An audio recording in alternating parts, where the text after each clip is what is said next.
Extras डेथ, I am the son of Hades. अध्याय 241, केन का अंतिम उपहार। नियो ने केन को अन्यथा समझाने के लिए अपना मुंह खोला।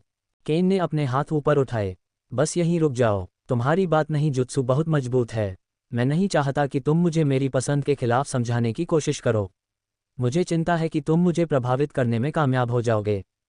नियो के हाव भाव को देखते हुए वह असहाय होकर मुस्कुराया। मैंने तुमसे कहा था, मैं कमज़ोर इरादों वाला हूँ। बात नहीं जुत्सु मेरे खिलाफ विशेष रूप से शक्तिशाली है। उसने हंसते हुए नियो के कंधे पर थपथपाया। वैसे भी मैंने तुम्हें 7 तलवार तकनीकों में पूरी महारत दी है। जहाँ तक 8वीं तकनीक की बात है, उसने अपने शब्दों को खींचकर कहा। उम्मीद है कि नियो कुछ कहेगा। नियो ने अपनी जीभ चटकाए और कहा, 8वीं तकनीक क्या है? यह उस ज्ञान में नहीं थी जो तुमने मुझे दिया है। मैंने इसे सील कर दिया है। जब तक आप प्रवाह में महारत हासिल नहीं कर लेते तब तक आपको पता नहीं चलेगा कि यह तकनीक क्या है। सील कर दिया? हाँ, ईमानदारी से कहूँ तो मैं आपके मृत्यु तत्व के साथ एक तकनीक बनाना चाहता था, लेकिन मैं असफल रहा। जब मैं इसके साथ संघर्ष कर रहा था तो मैंने आपके समय तत्व को देखा और इसने मुझे ज्ञान दिया। अरे, लंबी कहानी संक्षेप में, 8वीं तकनीक प्रवाह और समय तत्व को आधार के रूप में उपयोग करती है। जब तक आप दोनों में महारत हासिल नहीं कर लेते आप इसका उपयोग नहीं कर सकते। इसलिए आपने 8वीं तकनीक को सील किया, ये सुनिश्चित करने के लिए कि मैं इसका उपयोग करने के लिए तैयार हूँ। हाँ, ये तकनीक उन लोगों के लिए बहुत खतरनाक थी जिन्होंने प्रवाह में महारत हासिल नहीं की थी। हे, 8वीं तकनीक मेरी उत्कृष्ट कृति है। इसके लिए तत्पर रहो। केन तलवारबाजी के बारे में शेख ही बघारता रहा। कुछ मिनट बाद नियो ने उसे टोका। तुम्हारी तलवारबाजी का नाम क्या है? दिव्य तलवारबाजी, केन ने तुरंत कहा, जैसे कि वह इस सवाल का इंतजार कर रहा था। नियो सख्त हो गया। दिव्य क्यों? तुम्हें जवाब पता है, केन ने कहा। ऐसा इसलिए है क्योंकि तुम्हें दिव्य शासक कहा जाता है। अब तलवारबाजी तुम्हारी है, इसलिए इसका नाम तुम्हारे आधार पर होना चाहिए। क्यों? केन ने नियो को अपना ज्ञान दे दिया। अब वह नियो को अपनी पहचान भी दे रहा था। मुझे पता है कि मैंने तुम्हें जागृत करने में मदद की है, लेकिन इसका मतलब यह नहीं है कि तुम्हें। ऐसा नहीं है, केन ने अपने होंठ सिकोड़े। मैं तुम्हारा सम्मान करता हूँ नियो। तुम में महत्वाकांक्षा है। चाहे कितनी भी मुश्किल क्यों न हो, तुम कभी हार नहीं मानते। अभी भी मुझे यकीन है कि तुम विसंगति है 89 से निपटने के लिए तीसरे तरीके के बारे में सोच रहे होगे। मैं तुम्हें अपनी तलवारबाजी की पहचान नहीं दे रहा हूँ। उसकी आवाज़ दृढ़ होती गई और वह आगे बढ़ता गया। मैं अपनी तलवारबाजी का नाम तुम्हारे नाम पर रख रहा हूँ क्योंकि मुझे उम्मीद है कि यह तुम्हारी तरह ही महान बनेगी। केन मुस्कुराया। वह वास्तव में नियो से कह रहा था कि वह अपनी तलवारबाजी को आगे बढ़ाए और इसे और अधिक ऊंचाइयों तक पहुंचाए। यह एक भारी बोझ था, और फिर भी केन जानता था कि नियो इस बोझ को आसानी से उठा सकता है। क्योंकि यह नियो था, क्योंकि तुम सबसे अद्भुत व्यक्ति हो जिससे मैं मिला हूँ। वह नियो का सम्मान उसकी प्रतिभा या उसकी ताकत के लिए करता था, लेकिन वह नियो की इच्छाशक्ति का और भी अधिक सम्मान करता था। आगे बढ़ते रहने की महत्वाकांक्षा और जुनून, चाहे इसे जारी रखना कितना भी मुश्किल क्यों न हो, आसान नहीं था। केन में बेजोड़ प्रतिभा थी, लेकिन वह हार मान रहा था। शायद इसलिए कि केन को उसकी कमियों का एहसास था। उसने नियो को एक चमकते सितारे के रूप में देखा। कोई ऐसा व्यक्ति जिसने कभी हार नहीं मानी, कोई ऐसा व्यक्ति जिसने स्वेच्छा से हार मान ली। वे पूरी तरह से विपरीत थे। वे भाग्य के संयोग से मिले। धन्यवाद नियो। केन उस दरवाजे की ओर बढ़ा जहां से वह अपना आखिरी सपना शुरू करने वाला था। तुम कभी भी अनंत सपने से नहीं जागोगे। क्या तुम्हें अपनी पसंद के बारे में फिर से नहीं सोचना चाहिए? नियो केन से यह कहना चाहता था। हालांकि उसने ऐसा नहीं किया। उसने अपनी मुट्ठियां भींच लीं। जैसे ही केन कमरे में दाखिल हुआ, नियो चिल्लाया, अरे कमीने! केन रुक गया। तुम मरना चाहते हो क्योंकि तुम्हारे पास महत्वाकांक्षा नहीं है? तो मैं तुम्हें एक दे दूंगा। नियो, मैंने तुमसे कहा था कि मैं अपनी पसंद नहीं बदलूंगा। मैं भविष्य से हूँ। केन सख्त हो गया। मैं मजाक नहीं कर रहा हूँ, नियो ने कहा। उसे अपनी उत्पत्ति का खुलासा करने का डर नहीं था। अरेस की सचिव हैना ने एसोसिएशन में आने पर जैक और उसकी यादों में झांका था। उन्हें पता चल जाएगा कि नियो और जैक भविष्य से हैं। 3000 साल बाद फिर मिलते हैं। मैं तुम्हें दिखाऊंगा कि तुम्हारी तलवारबाजी कितनी शानदार हो गई है। केन ने उलझन में और अविश्वास में पलकें झपकाईं। उसकी उलझन ने एक उदास मुस्कान का रूप ले लिया। मुझे ऐसा करना अच्छा लगेगा, लेकिन मुझे नहीं लगता कि मैं 3000 साल तक एनोमली है 89 से लड़ सकता हूँ। तुम ऐसा क्यों नहीं कर सकते? तुम एक जीनियस हो कमीने। अगर मैं ऐसा कर सकता हूँ तो तुम भी कर सकते हो। नियो शांत हो गया और मुस्कुराया। क्या तुम एनीमे के प्रशंसक नहीं हो? ये तुम्हारा मौका है। मैंने 3000 साल तक सबसे मजबूत एनोमली से लड़ाई की और सबसे मजबूत बन गया। करने की कोशिश करो। क्या बकवास है, केन हंसा। वह जोर से हंसा। अपने आंसू पोंछते हुए वह मुड़ा और कमरे में प्रवेश करते ही अपना हाथ हिलाया। बाद में मिलते हैं, केन ने कहा। नियो को गलियारे में अकेला छोड़ दिया गया था। वह कुछ मिनट तक वहीं खड़ा रहा, फिर उसने अपना सिर हिलाया। मुझे अरेस से मिलने जाना चाहिए। मुझे चाइल्ड ऑफ मैना का स्थान चाहिए। नियो का अंधा होने या अनंत स्वप्न में जाने का कोई इरादा नहीं था। केन सही था, वह तीसरा तरीका खोज रहा था। स्थान मिलने के बाद मैं आज ही चला जाऊंगा। चूंकि यह पता नहीं था कि टाइफॉन चाइल्ड ऑफ मैना को कब खत्म कर देगा, इसलिए उसने स्थान मिलते ही चाइल्ड ऑफ मैना को बचाने के लिए बाहर जाने की योजना बनाई। स्थान मिलने के बाद मुझे परीक्षण समाप्त करने में कुछ दिनों से अधिक समय नहीं लगना चाहिए। यदि सब कुछ योजना के अनुसार हुआ तो परीक्षण सप्ताह से पहले समाप्त हो जाएगा। नियो उसके बाद शैडो वर्ल्ड छोड़ देगा और उसे बाहर एनॉमली #79 द्वारा पीछा नहीं किया जाएगा। यह एनॉमली #79 से निपटने का नियो का तीसरा तरीका था। अल्पविराम। स्पेन, छाया जगत, दिव्य परिवर्तन। अपोलो ने बोलना बंद कर दिया और पलकें झपकाईं। तेज दर्द ने उसके शरीर को चीर दिया। उसने चारों ओर देखा, उलझन में।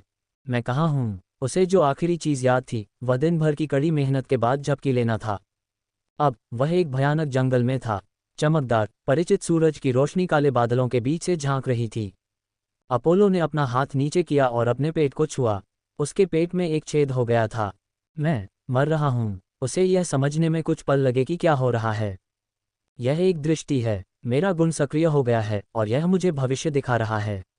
अपोलो के विचार तब रुक गए जब उसे किसी की मौजूदगी का एहसास हुआ। तुमने उस हमले को नाकाम कर दिया, नियो ने अपोलो के पास उतरते ही पूछा। उसकी तलवार खून से लथपथ थी। मैं यह नहीं कहूंगा कि मैंने हमले को नाकाम कर दिया, अपोलो ने खून की खांसी करते हुए बड़बड़ाया। उसने छिपाने की कोशिश की कि वह एक दृष्टि में था और उसी समय जानकारी एकत्र कर रहा था। वह आदमी कहाँ है? अपोलो ने खुद को उजागर न करने की कोशिश करते हुए पूछा। उसने मुझे नुकसान पहुंचाने के लिए इतना शक्तिशाली हमला किया। इससे वह कमज़ोर हो गया होगा। हम इस मौके का इस्तेमाल कर सकते हैं। वह मैं था। नियो ने अपोलो की बात को बीच में ही काट दिया और अपनी तलवार उसकी गर्दन पर रख दी। मैंने ही तुम पर हमला किया था। उद्धरण चिन्ह अल्पविराम विस्मयादिबोधक चिन्ह प्रश्नवाचक चिन्ह उद्धरण चिन्ह। नियो को उसकी उलझन साफ दिख रही थी। तो यह एक दृष्टि है। अपोलो का सिर काटने के बजाय उसने अपनी तलवार म्यान में रख ली। अपोलो को तब झटका लगा जब नियो को एहसास हुआ कि वे अपोलो की दृष्टि में थे।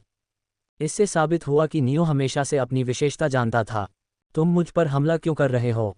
क्यों? अपोलो ने चौंक कर चिल्लाया। क्योंकि तुम चाहते थे कि मैं मन के बच्चे को बचाने से रुक जाऊं। नियो ने अचानक बोलना बंद कर दिया। उसने अपना सिर उठाया और आसमान की ओर देखा। गड़गड़ाहट की आवाज़ धीमी गूंज रही थी। हर बीतते सेकंड के साथ इसकी आवाज़ बढ़ती जा रही थी। काले बादलों के बीच सुनहरी बिजली की विशाल संघनित बोल्ट चटक रही थी। आसमान में एक अथाह दबाव विस्फोट हुआ। बादल अलग हो गए और सुनहरी बिजली में लिपटा एक आदमी दिखाई दिया। तुम? ज़्यूस ने नियो को घूर कर देखा और नियो ने बदले में अपना दबाव डाला। तुम्हारी हिम्मत कैसे हुई एसोसिएशन को धोखा देने की? वह आसमान से तेज गति से नीचे उतरा और अपोलो उस दृश्य से जाग गया, भारी सांस ले रहा था। उसने अपनी छाती पकड़ ली। नियो ने एसोसिएशन को धोखा दिया। उसे ज़्यूस के शब्द और उनके पीछे का क्रोध याद आ गया। ज़्यूस बाहर गया था खून। नहीं, नियो दूसरों को धोखा देने वाला व्यक्ति नहीं है। अपोलो ने नियो के साथ 1 महीने से ज़्यादा समय बिताया था। उसने नियो की दयालुता और करुणा देखी थी। नियो अपने दोस्तों की रक्षा के लिए उससे, एथेना और एम्मा से लड़ने के लिए तैयार था। ऐसा कोई व्यक्ति हमें धोखा नहीं दे सकता। अपोलो ने खुद को समझाने के लिए शब्दों को दोहराया। लेकिन दृष्टि गलत नहीं हो सकती थी। वह अपने डिवाइस की तलाश में इधर उधर भागने लगा। मुझे नियो के विश्वासघात के बारे में एसोसिएशन को चेतावनी देने की ज़रूरत है। उसने नंबर दर्ज किया, हालांकि उसकी उंगली ने डायल बटन दबाने से इनकार कर दिया। अरे, उसने मैसेज ऐप खोला और टाइप करना शुरू कर दिया। अपोलो प्रेषक, नियो किसी भी कीमत पर चाइल्ड ऑफ मैना को बचाना चाहता है। उसे ठीक से समझाओ या फिर वह अकेले ही माना के बच्चे को बचाने की कोशिश कर सकता है। एम्मा को संदेश दिया गया। अरेस को संदेश दिया गया। गैया को संदेश दिया गया। क्या मुझे इसे ज़्यूस को भी भेजना चाहिए? अपोलो ने सोचा और अपना सिर हिलाया। इसे भूल जाओ, यह अनावश्यक रूप से चीज़ों को जटिल बना देगा। उसने जो संदेश भेजा था उसमें महत्वपूर्ण जानकारी थी, लेकिन इसमें नियो के विश्वासघात के बारे में स्पष्ट रूप से नहीं बताया गया था। अपोलो को बताया गया था कि माना का बच्चा टाइफॉन की कैद में है। इस तथ्य के साथ कि नियो ने माना के बच्चे के बारे में बात की थी और वे एक जंगल में मौजूद थे, शायद सवेज एक्सपेंस, अपोलो आसानी से नियो के लक्ष्य को समझ सकता था। संदेश भेजने के बाद अपोलो खड़ा हुआ और तंबू से बाहर चला गया। मैं एसोसिएशन मुख्यालय तक नहीं पहुंच सकता, लेकिन अगर मैं अभी आगे बढ़ूं तो मुझे सिवेज एक्सपेंस तक पहुंचने में सक्षम होना चाहिए। अगर नियो का लक्ष्य टाइफॉन है तो वह निश्चित रूप से सिवेज एक्सपेंस तक आएगा। मुझे उसे टाइफॉन तक पहुंचने से रोकना होगा। अपोलो ने नियो का सम्मान किया।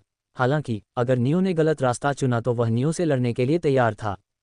दृढ़ विश्वास होने के बावजूद अपोलो ने अपनी मुट्ठियां भींच लीं। लेकिन अगर मैं पहले उसे मनाने की कोशिश करूं तो ठीक रहेगा, है न? सिर्फ इसलिए कि वह सवेज एक्सपेंस में आएगा इसका मतलब यह नहीं है कि हमें लड़ना है, उसने बड़बड़ाया। ये भी संभावना है कि नियो हमें धोखा न दे। अल्पविराम। पाल्केबो कैफे, 6ठी मंजिल, एसोसिएशन मुख्यालय। एम्मा और जैक नियो का इंतजार करते हुए कॉफी पी रहे थे। तुम नियो की छाया में छिपना कब बंद करोगे? एम्मा ने पूछा। ये फिर से? जैक ने आह भरी। मैंने तुमसे कई बार कहा है, मैं किसी की छाया में नहीं छिप रहा हूं। झूठ बोलना बंद करो। तुम नियो से कमजोर नहीं हो सकते। तुम्हारी प्रतिभा उसकी तुलना में अतुलनीय रूप से अधिक है। मैं इसे आसानी से देख सकता हूं। अंधा बेवकूफ, उसने अपनी सांस के नीचे बुदबुदाया। क्या? कुछ नहीं। जैक ने कंधे उचका दिए। वैसे भी मैं कुछ भी नहीं रोक रहा हूं।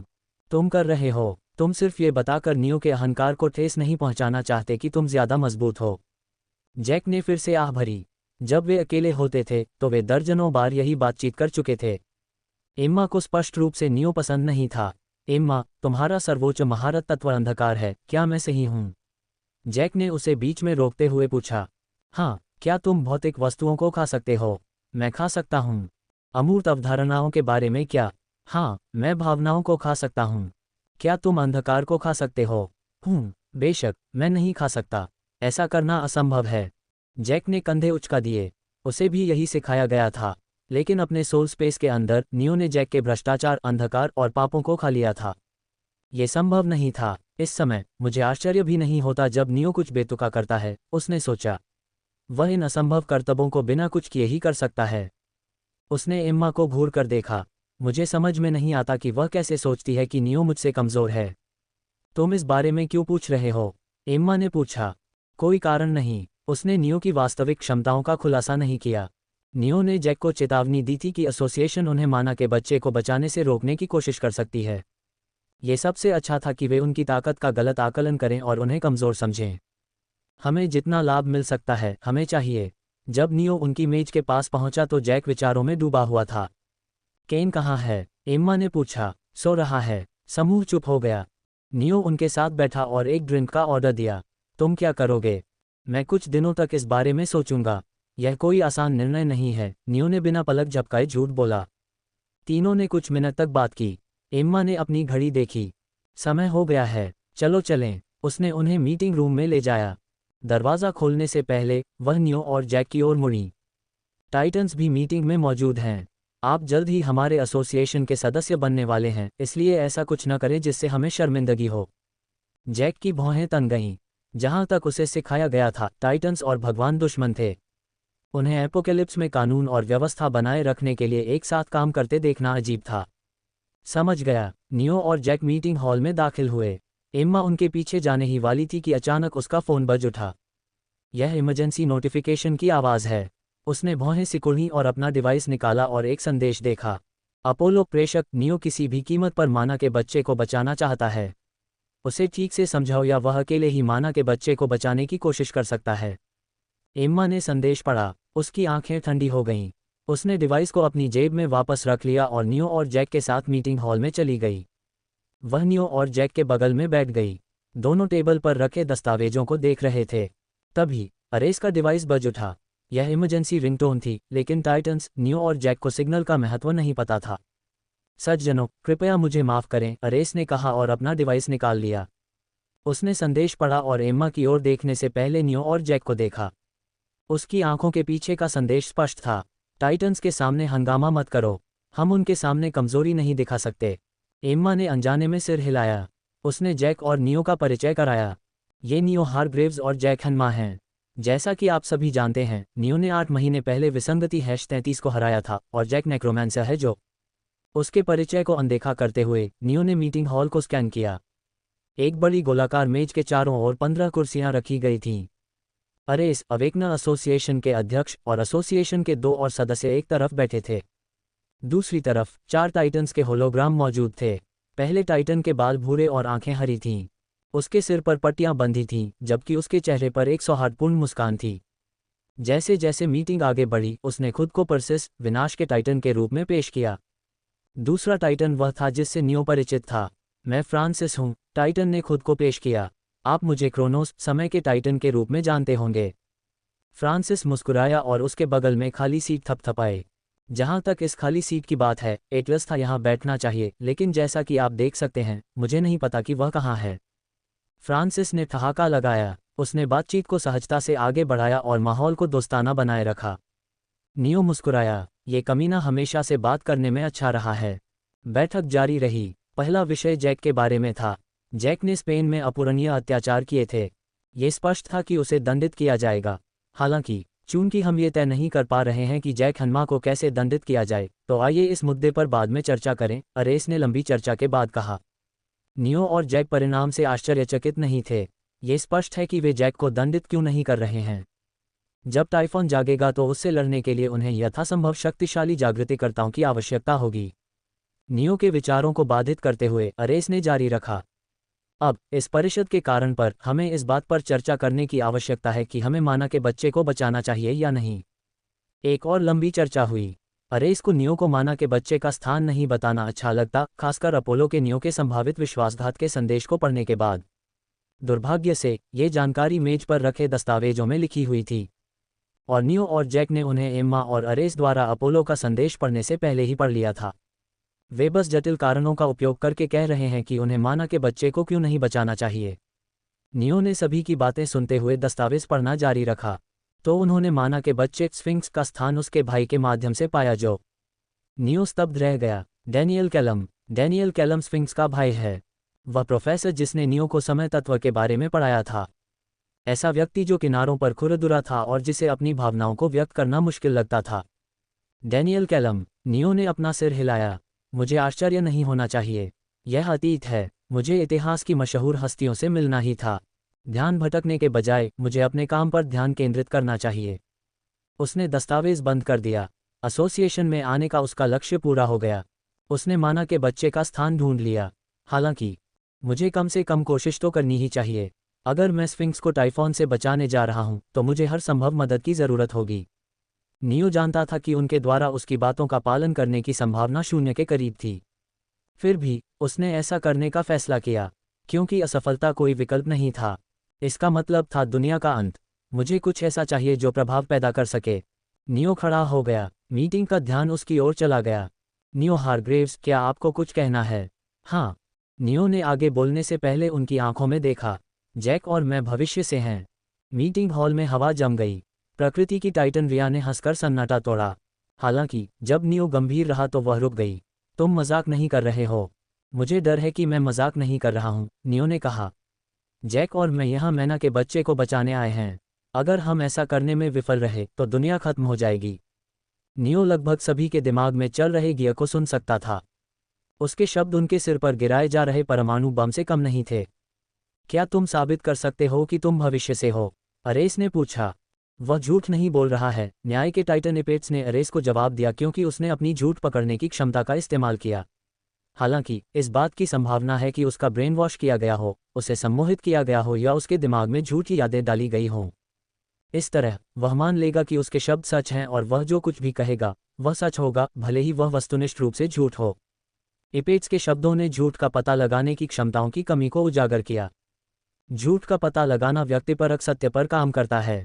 कोई व्यक्ति पूरे दिल से मान सकता है कि उसका पड़ोसी हत्यारा है, भले ही वह झूठ हो। इस मामले में अगर वह झूठ डिटेक्टर के सामने कहता है, मेरा पड़ोसी हत्यारा है, तो इसे सच माना जाएगा। मैं डार्कनेस का उपयोग करता हूं, नियो ने कहा। मेरी मानसिक सुरक्षा बहुत अच्छी है। मेरे किसी और के दिमाग के नियंत्रण या सम्मोहन के अधीन होने की शून्य संभावना है। संभावना कम है, शून्य नहीं, एपेट्स ने नियो को बीच में टोका। ठीक है एपेट्स, निष्कर्ष पर पहुंचने से पहले आइए पहले उसे सुने। फ्रांसिस ने नियो की आंखों में आंखें डालकर पूछा, क्या तुम्हें यकीन है कि अगर हम माना के बच्चे को नहीं बचाएंगे तो दुनिया खत्म हो जाएगी? हाँ, वह झूठ बोल रहा है, एपेट्स बोला। नियो ने अपनी जीभ चटकाई और अपने शब्दों को सही किया। मेरे पास विश्वसनीय स्रोतों से प्राप्त सबूत हैं। ये सबूत बताते हैं कि अगर माना का बच्चा गिर गया तो दुनिया खत्म हो जाएगी। ये सच है। धन्यवाद एपेक्स, फ्रांसिस ने कहा। नियो, मुझे उम्मीद है कि तुम हमसे फिर से झूठ नहीं बोलोगे। मैं तुम पर भरोसा करना चाहता हूँ, लेकिन अगर तुम हमारे साथ सच नहीं बोलोगे तो यह संभव नहीं होगा। ठीक है, हमारे पास कितना समय है जब तक हम माना के बच्चे को बचा नहीं सकते? अरेस ने पूछा। मुझे नहीं पता। एक लंबी चर्चा हुई। जैक चुप रहा जब तक कि नियो ने अपने दावों का समर्थन करने के लिए उससे बात नहीं की। वह उनकी पहचान उजागर होने के सदमे से उबरने की कोशिश कर रहा था। उसने कभी सपने में भी नहीं सोचा था कि नियो ये बताएगा कि वे भविष्य से हैं। क्या इससे भविष्य गड़बड़ नहीं हो जाएगा? जैक ने चिंतित होकर सोचा। जैसे जैसे बैठक आगे बढ़ी, अरेस ने वह सवाल पूछा जिसके बारे में हर कोई सोच रहा था। नियो हारग्रेव्स, आपने कहा कि हमारे पास माना के बच्चे को बचाने के अलावा कोई विकल्प नहीं है। मैंने कहा, लेकिन अगर हम माना के बच्चे को बचाने की कोशिश करेंगे तो हम टाइफॉन को जगा देंगे, अरेस ने कहा। पिछली बार जब हमने कुछ ऐसा ही किया था तो विसंगतियों का पिता लगभग जाग गया था। हम फिर से ऐसा जोखिम नहीं उठा सकते। अरेस ने जिस समय के बारे में बात की वह समय था जब उन्होंने सवेज एक्सपेंस, वह जंगल जहां टाइफॉन रहता था, को एक अलग आयाम में सील करने की कोशिश की थी। उस समय टाइफॉन ने उसे सील करने के लिए आने वाले सभी लोगों को नष्ट कर दिया और लगभग जाग गया। नियो हारग्रेव्स, अगर आज टाइफॉन जाग जाए तो हम उसे हरा नहीं पाएंगे। अगर आप चाहते हैं कि हम आपकी योजना का पालन करें तो मुझे बताएं, क्या आपके पास टाइफॉन को मारने का कोई तरीका है? अरेस ने आगे कहा, क्या आप निश्चित रूप से कह सकते हैं कि आप टाइफॉन को दुनिया को नष्ट करने से पहले रोक पाएंगे? मैं कर सकता हूँ। नियो के शब्दों ने अरेस को सख्त बना दिया।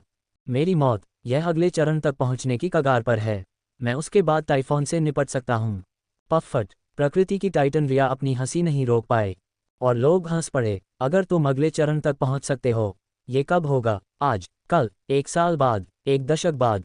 ऐसे दर्जनों जागृतिकर्ता हैं जो सफलता के कगार पर होने के बावजूद अगले चरण तक नहीं पहुंच सकते। तुम्हें कैसे यकीन है कि तुम अलग हो? रिया ने हंसना बंद कर दिया और कांटेदार शब्द उगल दिए। भले ही तुम सफलतापूर्वक आगे बढ़ जाओ, तुम्हारे पास क्या गारंटी है कि तुम टाइफॉन को हरा सकते हो? या तुम हमसे शर्त लगा रहे हो कि तुम पर दांव लगाओ? उसकी तीखी निगाहें नियो को चुभ गईं। पूरी दुनिया टाइफॉन से डरती है। ये बिना कारण नहीं है। जब तुमने अपने दावों को साबित करने के लिए कुछ नहीं किया है तो ऐसा दिखावा करना बंद करो कि तुम हमसे बेहतर हो। एपेक्स पुष्टि कर सकता है कि मैं झूठ नहीं बोल रहा हूँ। और मैं पुष्टि कर सकता हूँ कि तुम भ्रम में हो। इससे पहले कि नियो जवाब दे पाता, एम्मा ने अपना मुंह खोल दिया। नियो, क्या तुम अपडेट का इस्तेमाल कर सकते हो? उद्धरण चिन्ह अल्पविराम डॉट। नहीं। हा, इसे देखो, रिया बोली। वह अपने मृत्यु तत्व का उपयोग नहीं कर सकता और वह कह रहा है कि वह इसके साथ टाइफॉन को हरा देगा। जैक ने अपना हाथ मेज पर पटक दिया, जिससे रिया की बात बीच में ही रुक गई। उसने रिया को घूरा और ठंडे स्वर में बोला, यह एक सामान्य घटना है कि जब देवता अपने वंश में निहित अवधारणाओं को अस्वीकार करते हैं तो वे अपनी मौलिक आत्मीयता महारत खो देते हैं। तत्व महारत बाद में वापस आती है जब देवता सफलतापूर्वक अपनी अवधारणा का निर्माण करते हैं। नियो भी इसी घटना से गुजर रहा है, उसने समझाया। पहली बार मैं इसके बारे में सुन रही हूँ, रिया ने कहा। मेरी कोई गलती नहीं है कि बंदरों को अपने बट को पोंछना नहीं सिखाया जाता है। क्या? रिया का चेहरा चुकंदर की तरह लाल हो गया। इप्टियस खुद को रोक नहीं सका और हंस पड़ा। रिया, एक होलोग्राम होने के नाते जैक को चोट नहीं पहुंचा सकती थी, और उसने अपना गुस्सा इप्टियस पर निकाला। क्या ये तुम्हें मज़ेदार लग रहा है? नहीं, यह नहीं है पफट। रिया इप्टियस पर झपटने और उसे पूरा निगलने के लिए तैयार लग रही थी। विनाश के टाइटन पेसेस को उन्हें लड़ने से रोकने के लिए हस्तक्षेप करना पड़ा। उसे भी रिया ने लगभग मुक्का मारा था और उसकी चोटें फिर से खुल गई थीं। जब हम मिलेंगे तब तुम मर चुके होगे, रिया ने जैक को घूर कर देखा। जब रिया अपना पैर पटकते हुए चली गई तो फ्रांसिस ने कड़वाहट से मुस्कुराया। वह नियो की ओर मुड़ा। जबकि मैं सहमत हूं कि वह कठोर थी, रिया के शब्द सही थे। जितना हम जानते हैं, तुम किसी राक्षस या दुश्मन को जगाने वाले के सम्मोहन में हो सकते हो। तुमने जो शब्द बोले हैं वे झूठ हो सकते हैं जिन्हें तुम सच मानते हो। भले ही वे सच न हो, हम अपनी सारी चिप्स तुम पर नहीं लगा सकते, यह मानते हुए कि तुम टाइफॉन को हरा सकते हो। फ्रांसिस ने अपनी उंगलियां बंद कर लीं और आगे झुक गया। नियो हारग्रेव्स, मैं तुम पर विश्वास करना चाहता हूँ। मैं सच में विश्वास करता हूँ। हालांकि तुम्हारी विश्वसनीयता शून्य है। नियो ने फ्रांसिस के दोस्त के रूप में अपनी पिछली जन्म की पहचान लगभग प्रकट कर दी। हालांकि वह रुक गया। अगर मैं अपनी पहचान बता दूं तो मुझे यकीन है कि फ्रांसिस मेरी मदद करेगा, लेकिन अवेकना एसोसिएशन का क्या? वे अभी भी सोच सकते हैं कि मैं किसी राक्षस या दुश्मन अवेकनर के नियंत्रण में हूं और मैं फ्रांसिस को हेरफेर करने की कोशिश कर रहा हूं। इससे टाइटन्स और अवेकनर के बीच संबंध खराब हो जाएंगे। टाइटन्स और अवेकनर एसोसिएशन के बीच दोस्ताना संबंध थे, लेकिन भविष्य में वे एक दूसरे के खिलाफ युद्ध छेड़ देंगे। दो संगठन जो दुनिया की रक्षा करना चाहते थे, अपनी लड़ाइयों के कारण दुनिया को लगभग नष्ट क्यों कर देंगे? क्या होगा अगर सब कुछ आज की वजह से हुआ? टाइटन्स जिन्होंने टाइफॉन से लड़ने में नियो का समर्थन किया, अवेकनर एसोसिएशन जो टाइफॉन को जगाने के खिलाफ थे। अगर नियो फ्रांसिस की मदद मांगने की कोशिश करता तो दोनों संगठनों के बीच मतभेद बहुत बड़ा हो जाता। चलो ऐसा नहीं करते, मैं टाइफॉन को खुद संभाल लूंगा। मैंने उनसे मदद मांगी थी, लेकिन ये सिर्फ मेरी राह आसान बनाने के लिए थी। जब नियो अपने विचारों में डूब रहा था तो फ्रांसिस का दिमाग भी बहुत तेजी से घूम रहा था। उसने अपना मुंह खोला, मैंने अपनी बात कह दी है। हालांकि मुझे लगता है कि नियो हारग्रेव्स की बातें सच होने की स्थिति में हमें तैयार रहना चाहिए, फ्रांसिस ने कहा। मैं अंतिम निर्णय आप पर छोड़ता हूं, अरेस। आखिरकार नियो आपके एसोसिएशन का सदस्य है। अरेस ने गहरी सोच में डूबे हुए अपनी उंगलियां मेज पर पटकीं। हम मैना के बच्चे को नहीं बचाएंगे, लेकिन अगर आप नहीं बचाएंगे तो दुनिया खत्म हो जाएगी, जैक चिल्लाया। दुनिया तब खत्म हो गई जब सर्वनाश हुआ, एम्मा ने उसे जवाब दिया। उसके शब्दों ने जैक को सब कुछ स्पष्ट कर दिया। वे टाइफॉन से नहीं लड़ेंगे, वे इससे बहुत डरते हैं। असफलता का विचार ही उन्हें जुआ खेलने से रोकने के लिए पर्याप्त है। मुझे विश्वास नहीं हो रहा कि तुम्हारे जैसे हारे हुए लोग भगवान बन गए, जैक ने कहा और मीटिंग हॉल से बाहर चला गया। अरेस ने एम्मा को जैक के पीछे चलने का संकेत दिया। उसने सिर हिलाया। मीटिंग हॉल में सन्नाटा छा गया। अरेस ने अपने शब्दों से सन्नाटा तोड़ा। जब तक हम पूरी तरह से तैयार नहीं हो जाते, हम टाइफॉन से नहीं लड़ सकते। उसने नियो की आंखों में देखा। अब जब आप हमारे चुनाव के बारे में जानते हैं तो हमें आपका भी सुनना चाहिए। क्या आप अभी भी माना के बच्चे को बचाना चाहते हैं? उसने पूछा। आप इसके बारे में क्यों जानना चाहते हैं? ये स्पष्ट होना चाहिए। नियो ने अपने होंठ सिकुड़े और उसके दिमाग में गियर घूमने लगे। अगर हम उनके फैसले के खिलाफ जाते हैं और माना के बच्चे को बचाने की कोशिश करते हैं तो हम विद्रोही बन जाएंगे, उसने सोचा। वे हमें रोकने के लिए कुछ भी करेंगे। ठीक है, मैंने उन्हें समझाने की पूरी कोशिश की। इतना ही काफ़ी होना चाहिए। नियो ने अपना मुंह खोला। क्या मैं अपना जवाब कल दे सकता हूँ? उसने समय खरीदने की कोशिश करते हुए पूछा, क्योंकि इप्तियस के झूठ पकड़ने के कारण झूठ बोलना बेकार था। अभी क्यों नहीं? यह कोई आसान निर्णय नहीं है। हम माना के बच्चे को बचाने के लिए अतीत में आए हैं और अब आप हमसे कुछ और करने का अनुरोध कर रहे हैं। मुझे इस बारे में सावधानी से सोचने की ज़रूरत है। अरेस ने दर्जनों सेकंड तक नियो को देखा। उसकी अभिव्यक्ति अपाठ्य थी। फिर उसने आह भरी। ठीक है, नियो ने उत्तर प्राप्त करने के बाद मीटिंग हॉल छोड़ दिया। उसके जाने के बाद अरेस अपनी सीट पर बैठ गया। उसके वजन से चमड़ा चरमरा रहा था। वह माना के बच्चे के लिए जाने वाला है, फ्रांसिस ने कहा और उस दरवाजे को देखा जहां से नियो गया था। मैं ये देख सकता हूँ। उसे रोकने के लिए हमारी मदद चाहिए। नहीं, ये ठीक है। वह सिर्फ बी रैंक का जागृत व्यक्ति है। हम उससे खुद ही निपट सकते हैं। आप किसी और से बेहतर जानते हैं कि हमारी रैंकिंग प्रणाली में बहुत खामियां हैं। इसके अलावा एक बी रैंक वाला जागृत व्यक्ति अब तक एनॉमली #79 से बच नहीं सकता था, न ही उसे 5 मिनट से कम समय में स्पेन को निगलने वाले नेक्रोमेंसर को बाहर निकालने में सक्षम होना चाहिए था। अरेस को फ्रांसिस से सहमत होना पड़ा। नियो की क्षमताएं बहुत विविधतापूर्ण थीं। समय और अंधकार के तत्वों में हेरफेर ने उसे जादूगर बना दिया। दो असंबंधित तत्वों में उच्च महारत होने के कारण ही उसे अनियमित माना गया। हालांकि नियो के पास शक्तिशाली तलवार तकनीक, उच्च शारीरिक आंकड़े और एक समृद्ध युद्ध अनुभव भी था जो एक शारीरिक लड़ाकू के लिए उपयुक्त था। अंत में अंधेरे के भ्रष्टाचार को दूर करने की उसकी अजीब क्षमता, अमानवीय इच्छाशक्ति और उसके अज्ञात तरीके जिनसे उसने एनॉमली #33 को हराया। कोई या तो एक का मास्टर हो सकता है या सभी का जैक, लेकिन नियो सभी का मास्टर था। वह सिर्फ एक आदमी है, अरेस ने कहा। वह अकेले एसोसिएशन को नहीं हरा सकता। अपना सिर हिलाते हुए अरेस ने आगे कहा, उसे भूल जाओ। वर्ल्ड टाइम प्रोजेक्ट का क्या हुआ? हमें प्रोजेक्ट में सफलता मिली है और हमने इसका पहला कार्यशील प्रोटोटाइप, स्पेस टाइम क्यूब, सफलतापूर्वक विकसित किया है। फ्रांसिस के हाथ में एक क्यूब दिखाई दिया। उसने इसे हवा में फेंका और क्यूब एक पोर्टल में गायब हो गया जो उसके ऊपर भौतिक रूप में प्रकट हुआ। कुछ सेकंड बाद अरेस के सामने एक और पोर्टल दिखाई दिया और क्यूब अरेस के हाथ में आ गया। ये पूरा प्रोटोटाइप है, आप इसका प्रदर्शन देख सकते हैं, फ्रांसिस ने कहा। आप इसे किसे देने जा रहे हैं? एथेना, यह एक अच्छा विकल्प है। ये सबसे अच्छा है अगर आप इसके साथ चाइल्ड ऑफ मैना की रक्षा कर सकें। अल्पविराम। नियो की मुलाकात जैक से हुई, जो बहुत पसीना बहा रहा था। पीली चांदनी ने जैक के व्यथित चेहरे को प्रकाशित कर दिया, उसके बिखरे बाल उसके माथे से चिपके हुए थे। तुम्हें क्या हुआ? मुझे अभी अभी एहसास हुआ, लेकिन मैंने भगवान को कोसा। जैक कांप रहा था। अगर मैं ट्रायल पूरा भी कर लूँ तो भी मैं मर जाऊंगा। जैसे ही मैं असली दुनिया में वापस आऊंगा वे मुझे खत्म कर देंगे। नियो ने ठहाका लगाया। हंसो मत, मेरी कोई गलती नहीं है। एक पल में तुम्हें गुस्सा करते हुए और दूसरे ही पल परिणामों पर पछताते हुए देखना मज़ेदार है। जैक रोना चाहता था लेकिन उसके आंसू नहीं निकले। नियो ने उसकी पीठ थपथपाए और एथेना से मिलने चला गया। तुम कहाँ जा रहे हो? जैक ने पूछा। मेरा एथेना से अपॉइंटमेंट है।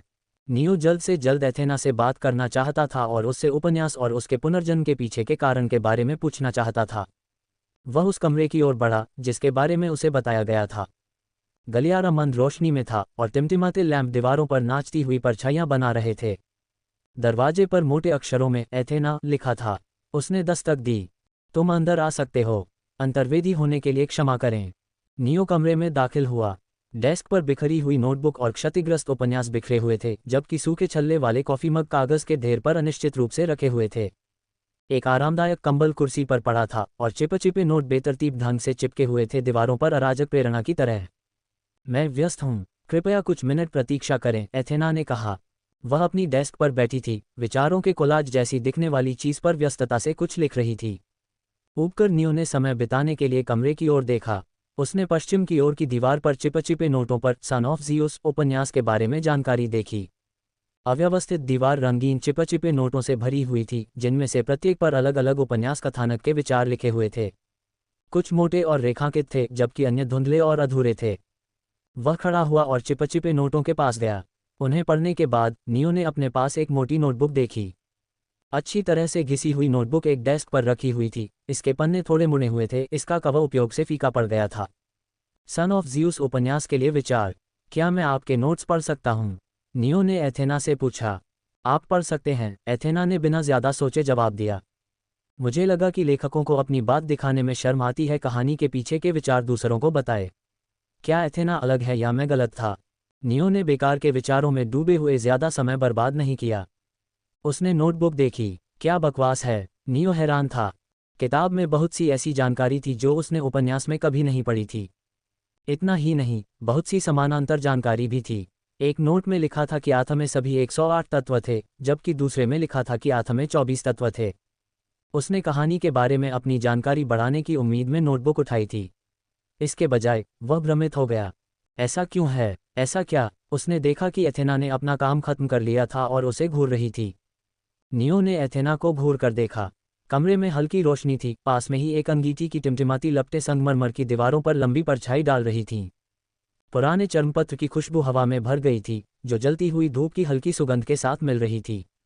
उसने सोचा कि उपन्यास और अपने पुनर्जन्म के बारे में उससे पूछने के लिए उसे कितना कुछ बताना चाहिए। थोड़ा सोचने के बाद उसने सीधा होने का फैसला किया। मैं भविष्य से हूँ, उसने कहा। मुझे पता है, अरेस ने मुझे टेलीपैथी के माध्यम से बताया, एथेना ने उत्तर दिया, जबकि उसकी अभिव्यक्ति अस्पष्ट थी। एथेना टेलीपैथी का उपयोग कर सकती थी। इसके साथ वह एक सेकंड में बैठक के दौरान होने वाली हर चीज को जानने में सक्षम थी। अंगीठी से निकलने वाली सुनहरी रोशनी उसकी तीखी ग्रे आंखों में प्रतिबिंबित हुई, जो नियो पर ऐसे टिकी रही जैसे कि उसे कुछ कहना हो। अचानक नियो ने अपना मुंह खोला। यह मेरी पसंदीदा किताब थी। ज़ीउस का बेटा, उसने पूछा जब नियो ने अपने हाथों में नोटों की ओर इशारा किया। हाँ, एथेना ने अपना सिर झुकाया, उलझन में। वह काफी समय से उसके साथ थी और उसने उसे कभी उपन्यासों में रुचि दिखाते नहीं देखा था। मैंने इसे तब पढ़ा था जब केवल 10 अध्याय जारी किए गए थे। उपन्यास एक उपन्यास मंच पर दैनिक धारावाहिक था। नियो की निगाहें नर्म पड़ गईं और उसके होठों पर एक छोटी सी मुस्कान आ गई। मुझे अभी भी लेखक के नोट याद हैं कि वे कैसे उम्मीद कर रहे थे कि उनके पाठकों को जारी किए गए अध्याय पसंद आएंगे और उन्हें और अधिक प्रतिक्रिया पसंद आएगी, उसने अतीत को याद करते हुए कहा। आपने इसे तब पढ़ा जब केवल 10 अध्याय जारी किए गए थे। उसके शब्दों का अर्थ धीरे धीरे उसके दिमाग में आया। मैं एक पुनर्जन्म हूँ, नियो ने कहा। आपने जो उपन्यास लिखा है उसमें भविष्य का ज्ञान था। इसने काफी मदद की, इसलिए मैं आपको धन्यवाद देना चाहता था। एथेना दंग रह गई। उसने कभी नहीं सोचा था कि वह इतनी जल्दी पुनर्जन्म लेने वाले से मिल जाएगी। जादू की हल्की सी गूंज हवा में गूंज रही थी और उनके चारों ओर की परछाइयां थोड़ी सी लहरा रही थीं। माना कि संतान के रूप में एथेना को हमेशा भविष्यसूचक सपने आते थे। उनमें से बहुत से सपने बकवास थे, लेकिन कुछ भविष्य की झलक दिखाते थे। सच्चे पुनर्जन्मकर्ता, ट्रांसमिग्रेटर, स्वामी, प्रतिगामी, उसने उन्हें अपने सपनों में देखा था। उसके बहुत से उपन्यास कथानक उन पर आधारित थे। शायद सन ऑफ ज़्यूस भी ऐसा ही था। मुझे पता है कि जब आपने यह उपन्यास लिखा था तब आपको नहीं पता था कि आप भविष्य के बारे में लिख रहे हैं, नियो ने कहा। लेकिन मैं अभी भी कुछ बातें पूछना चाहता हूँ। आगे बढ़ो, एथेना ने अपनी आवाज़ में कंपन को दबाने की कोशिश करते हुए कहा। उसने अपनी गोद में अपने हाथों को कसकर पकड़ लिया, उसका संयम मुश्किल से बरकरार था। उसे विश्वास होने लगा था कि नियो वास्तव में भविष्य से था। हालांकि अरेस और अन्य लोग उससे सहमत होंगे या नहीं, ये पूरी तरह से अलग मामला था। आखिरी खंड में क्या होता है? नियो ने पूछा, उसकी निगाहें तीव्र थीं। आथा और परे के देवताओं के बीच एक लड़ाई, एथेना ने जवाब दिया। नियो ने भौहें सिकोड़ीं। परे के देवताओं के उल्लेख ने उसकी भौहों को सिकोड़ दिया। यह उनका दूसरा नाम था। हमारे देवता क्या कर रहे थे? नियो ने वह सवाल पूछा जिसके बारे में वह हमेशा से उत्सुक था। परे के देवताओं के साथ समस्या के अलावा ऐसी ढेरों समस्याएं हैं जिन्हें हल किया जा सकता है यदि वे देवता आप लोग एक सेकंड के लिए दुनिया में उतरें। आपने हमारी मदद करने की जहमत क्यों नहीं उठाई? ओह, एथेना ने दूर देखा, उसकी भौहें सोच में सिकुड़ गईं। मैंने कभी कारण नहीं लिखा क्योंकि सर्वनाश के कारण धारावाहिक बंद हो गया। तो आपको कारण नहीं पता? नियो ने सपाट लहजे में कहा। एथेना ने स्वीकार किया, मेरे पास कई कारण हैं, लेकिन मैंने कभी तय नहीं किया कि मैं कौन सा कारण चुनूंगी और उपन्यास में जोड़ूंगी। किसी भी आख्या वॉल्यूम के लिए एक लेखक के पास हमेशा कई परिदृश्य होते हैं। एथेना के लिए भी यही सच था। नियो ने आह भरी, ये जानते हुए कि एथेना को दोषी ठहराने से कुछ नहीं बदलेगा। उसने उससे सभी परिदृश्यों को समझाने के लिए कहा। पहला ये था कि अगर लोग ऐसी निम्न स्तरीय समस्याओं से हार जाते हैं तो देवता मदद करने की जहमत नहीं उठा सकते। दूसरा ये था कि देवताओं का एक नियम था कि वे दुनिया में नहीं उतरेंगे। अगर वे इसे तोड़ते हैं तो उनकी शक्तिशाली आभा दुनिया को नष्ट कर सकती है, एथेना ने कहा। तीसरा ये था कुछ ऐसा कि देवताओं को अपनी दुनिया की परवाह नहीं है क्योंकि वे एक बेहतर उच्च दुनिया में चढ़ गए हैं। यह ऐसा है जैसे लोग बेहतर जीवन स्थितियों के लिए एक गांव को छोड़कर शहरों में चले जाते हैं। फिर उन्हें इस बात की परवाह नहीं होती कि गांव का क्या होता है। एथेना ने अपने होंठ सिकोड़े, उसकी सुनहरी आंखों में कोमल रोशनी झलक रही थी मानो वे किसी गहरी बात पर विचार कर रहे हों। लेकिन नियो ने पूछा, उसकी जिज्ञासा बढ़ गई। ये परिदृश्य मुझे कभी अच्छे नहीं लगे। उनमें कमी महसूस हुई, इसलिए मैंने उनमें से किसी का भी इस्तेमाल नहीं किया और अंततः अनिश्चितकालीन अवकाश पर चला गया। नियो ने उसके शब्दों के बारे में सोचा। पास में रखे जादुई लालटेन की हल्की चटकने की आवाज़ ने सन्नाटा तोड़ दिया। तो उसके 3 परिदृश्यों में से एक सच है, उसने सोचा। या हर चीज़ के पीछे एक बिल्कुल अलग कारण है। एथेना ने अपने सपनों में उस कारण को नहीं देखा और इसीलिए तीनों परिदृश्य उसके साथ ठीक से नहीं बैठे क्योंकि वह सहज रूप से जानती थी कि वे गलत थे। मुझे सब कुछ बताने के लिए धन्यवाद, नियो ने ईमानदारी से कहा। उसकी आवाज़ में गंभीरता का एक दुर्लभ नोट था। क्या आपको मेरे पुनर्जन्म के बारे में कोई जानकारी है? बोलते समय भी नियो को आत्मचेतना की एक टीस महसूस हुई। वह एथेना से बात कर रहा था, भविष्य के बारे में और अपने पुनर्जन्म के पीछे के कारण के बारे में पूछ रहा था, जैसे कि वह किसी पड़ोसी के साथ मौसम के बारे में आकस्मिक बातचीत कर रहा हो। मुझे नहीं पता, एथेना ने अपना सिर हल्के से हिलाते हुए कहा। इस हरकत के कारण उसके लंबे रेशमी बाल हिलने लगे जिससे हल्की रोशनी पकड़ में आ गई। वर्तमान मैं नहीं जानता, मैं निश्चित नहीं हो सकता कि भविष्य में मैं भी यही सच है या नहीं।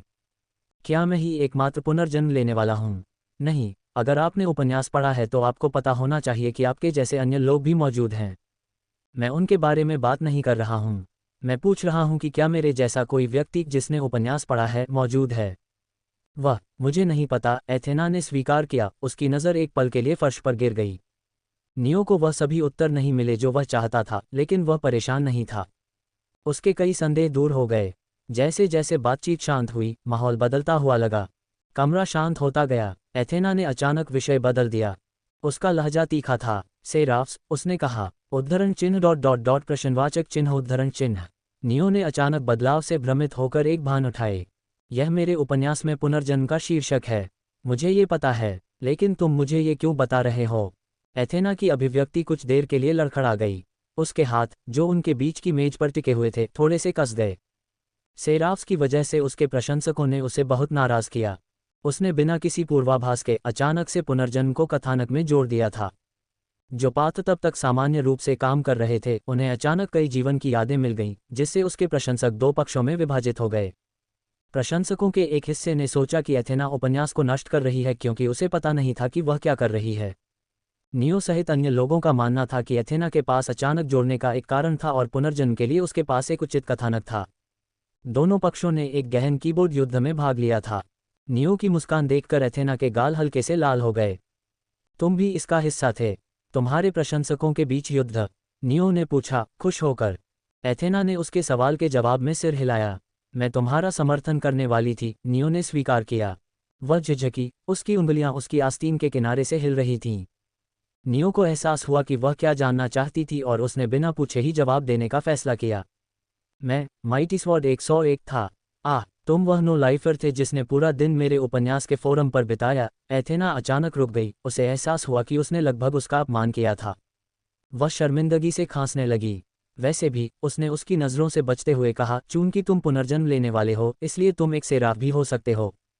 कमरे में हल्की रोशनी थी, दीवारों पर एक ही लैंप की हल्की रोशनी से लंबी परछाइयां पड़ रही थीं।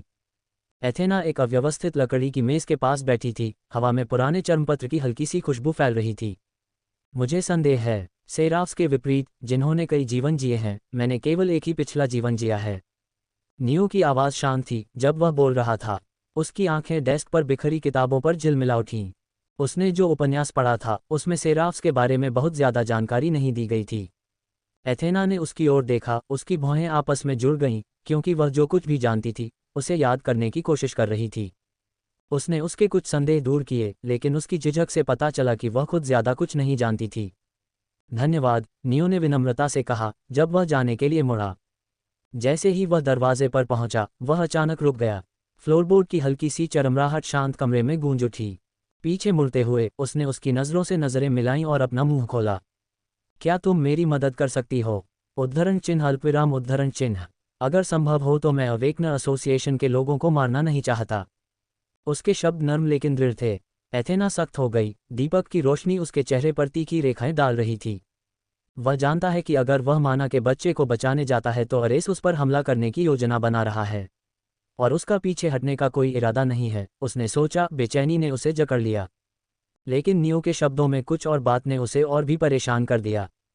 तुम नहीं चाहते मारना? उसने दोहराया, उसकी आवाज़ लड़खड़ा रही थी। नियो की नज़र स्थिर थी। ये पहली बार था जब उसने उसे इस तरह देखा था। आज तक उसने नियो को उसकी ताकत के बारे में विस्तार से बात करते नहीं देखा था। जब भी एम्मा उसे कमज़ोर होने के लिए मजाक उड़ाती थी, या जब जैक उसका बचाव करते हुए दावा करता था कि वह मजबूत है, नियो हमेशा चुप रहता था। हालांकि वह उसकी आंखों में देखकर बता सकती थी। वह एसोसिएशन से लड़ने के लिए तैयार था, और उसे अपनी जीत का भरोसा था। मैं देखूंगी कि मैं क्या कर सकती हूँ, उसने आखिरकार जवाब दिया। आंख से संपर्क तोड़ते हुए उसने दूसरी तरफ देखा। नियो ने धीरे से आह भरी और चला गया। बाहर का गलियारा भयानक रूप से शांत था। आमतौर पर चहल पहल वाले गलियारे अब सुनसान थे।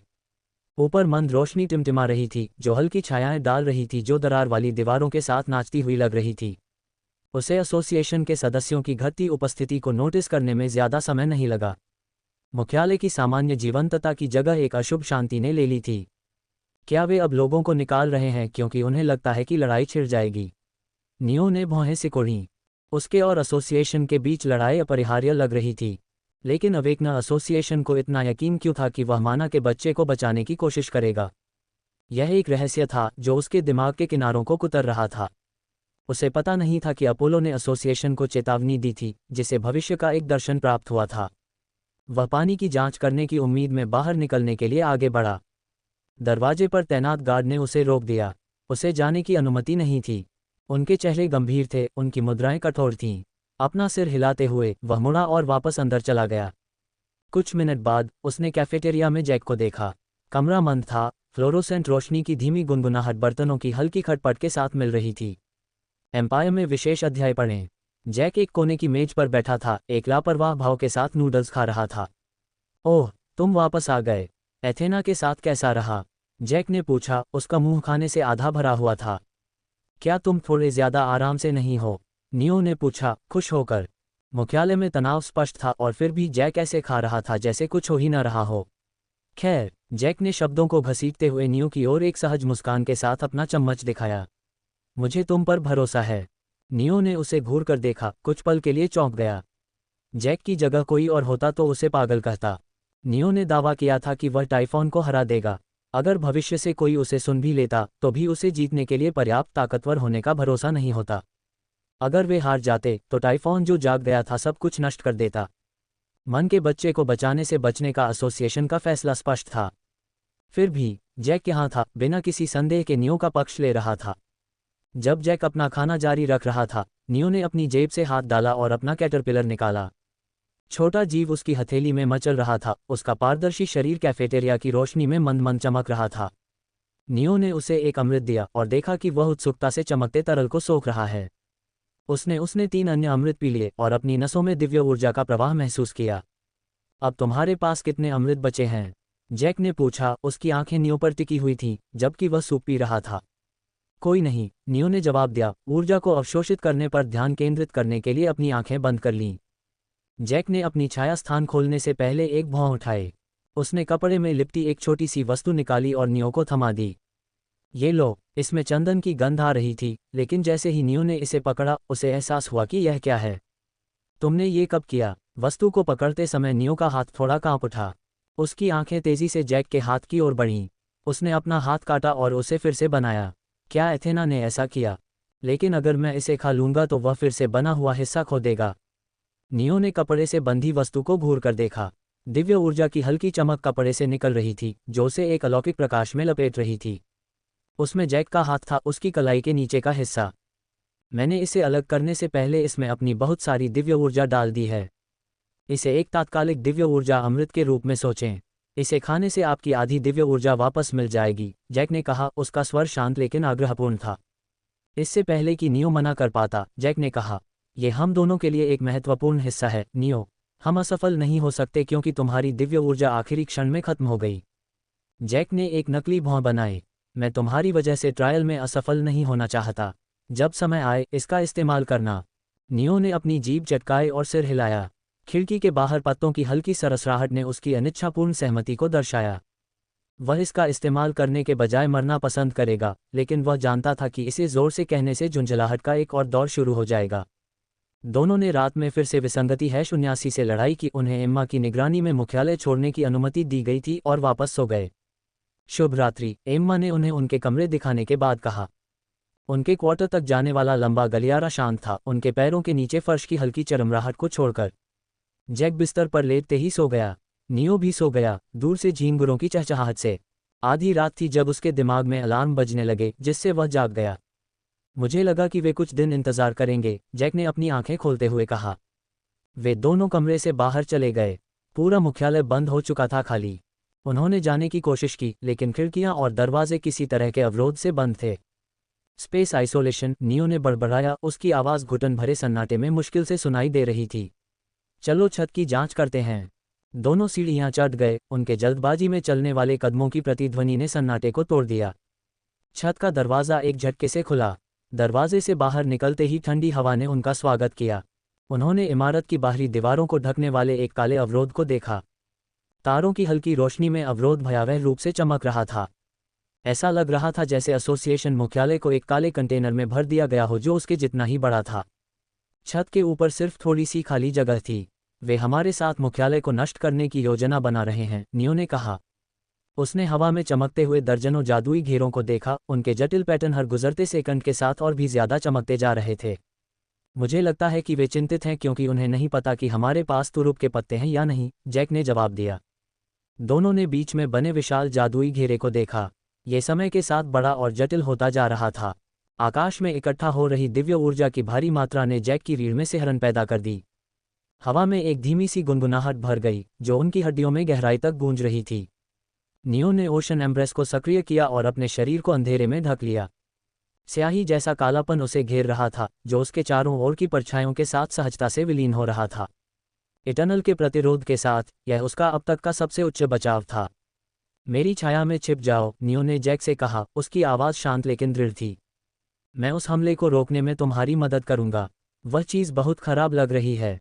ये ठीक है, नियो ने कहा। मुझे यकीन है कि इस शुरुआती बमबारी के बाद अवेकनर्स हम पर हमला करने का इंतजार कर रहे हैं। मुझे चाहिए कि तुम अपने संबंध से उनसे निपटो। अब तुम्हें अपनी ताकत बर्बाद करने की कोई ज़रूरत नहीं है। जैक ने मुश्किल से सिर हिलाया।